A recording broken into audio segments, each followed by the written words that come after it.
విద్యార్థి పరిషత్ ఈరోజు రాష్ట్ర ప్రభుత్వాన్ని ఒకటే కోరుతా ఉన్నది. పేద విద్యార్థులు నాణ్యమైన విద్య అందాలంటే వాళ్ళకు ఫీజు నియంత్రణ చట్టం తీసుకొచ్చి ఒక పేద విద్యార్థి స్తోమత ఎంతైతే ఉందో అంత మాత్రం ఫీజు నియమించాలని ఏబీపీ డిమాండ్ చేస్తుంది. అదేవిధంగా నాణ్యమైన ఆహారం మధ్యాహ్న భోజన పథకంలో నియమించాలి. అదేవిధంగా ఈ పేద విద్యార్థులు చదువుకునే ప్రభుత్వ పాఠశాలల్లో 24,000 టీచర్ పోస్టులను భర్తీ చేయాలని ఏబీపీ డిమాండ్ చేస్తుంది. ప్రైవేటు కార్పొరేట్ పాఠశాలల్లో విద్యా హక్కు చట్టం ద్వారా 25% పేద విద్యార్థులకు సీట్లను నియమించాలని ఏబీపీ డిమాండ్ చేస్తుంది. లేకపోతే ఈ ఉద్యమాలని ఇంకా ఉద్రిక్తం చేస్తామని ఏబీపీ హెచ్చరిస్తుంది. భారత్ మాతాకి జై. ఆధ్వర్యంలో ఈరోజు డిఓ ఆఫీస్ ముట్టడించడం జరిగింది. ఎందుకంటే తెలంగాణ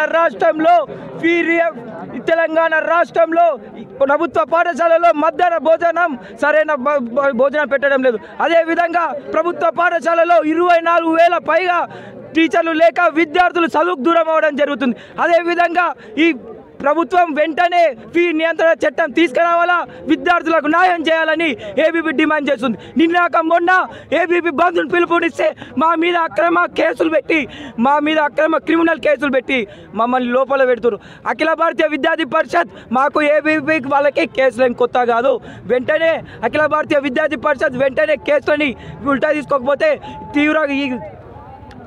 తీవ్రంగా ఏబీపీ ఖండిస్తుంది.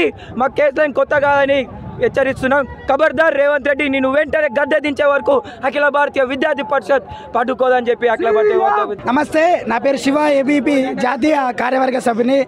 అఖిల భారతీయ విద్యార్థి పరిషత్ ఇందూరు శాఖ ఆధ్వర్యంలో ఈరోజు డిఈఓ ఆఫీస్ ముట్టడించడం జరిగింది. ఎందుకు ఈ డిఓ ఆఫీస్ ముట్టడంటే రాష్ట్రంలో కొత్త ప్రభుత్వం ఏర్పడినా కానీ పేద విద్యార్థుల పరిస్థితి ఏం మారలే. ఈ రాష్ట్ర ముఖ్యమంత్రి గారు విద్యా వ్యతిరేక పాలన కొనసాగిస్తున్నాడు. ఏదైతే ఫీజు రియంబర్స్మెంట్లో కానీ లేకపోతే పేద విద్యార్థులకు మౌలిక వస్తువులు కల్పించలే. ప్రైవేటు పాఠశాలలు ఫీజుల పేరు మీద వ్యాపారం చేస్తున్నాయి. అట్లని ప్రశ్నిస్తూ ఉంటే విద్యార్థి నాయకుల మీద అక్రమ కేసులు పెడతారు.